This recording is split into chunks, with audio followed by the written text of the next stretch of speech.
अस्सलाम वालेकुम वरहमतुल्लाहि वबरकातुहू। इबादत से गुनाह तक और फिर हलाकत। ज़माना कदीम में एक राहिब हुआ करता था जिसका नाम बस्तिसिया था। वो ऐसा ज़ाहिद और वो आबिद था कि लोग जिसके तकवा और इबादत की मिसालें दिया करते थे। 40 साल तक इसने निहायत खुशू और खुजू से इबादत की, यहाँ तक कि लोग इसे वली समझने लगे और इसके दरवाजे पर अपनी मुश्किलात के लिए घर के लिए आए।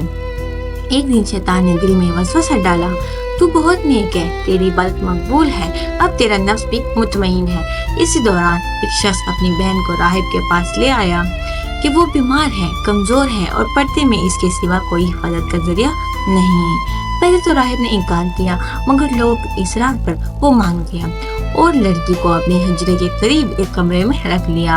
शुरू में वो इससे पर्दे में बात करता, फिर रफ्ता रफ्ता शैतान ने इसे करीब किया, दिल में मैल आया, फिर निगाह बद, फिर कलाम नाहक, फिर लम्से हराम और यूं वो राहिब जो 40 साल का आबिद था जिना कर बैठा। इसी गुनाह से लड़की हामला हो गई।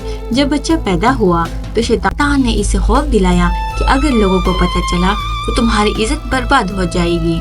चुनांचे इसने बच्चा कत्ल किया और फिर इस मजलूम लड़की को भी मार डाला और इसकी लाश को दफन कर दिया।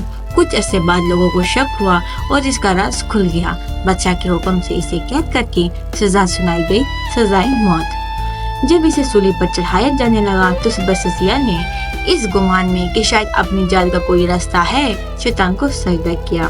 शैतान ने कहा, अगर तू सजदा करे तो मैं तुझे बचा लूंगा। राहिब ने सजदा किया, मगर शैतान ने कहका मारकर गायब हो गया और वो यूं बस्तिसिया कुफर की हालत में मर गया।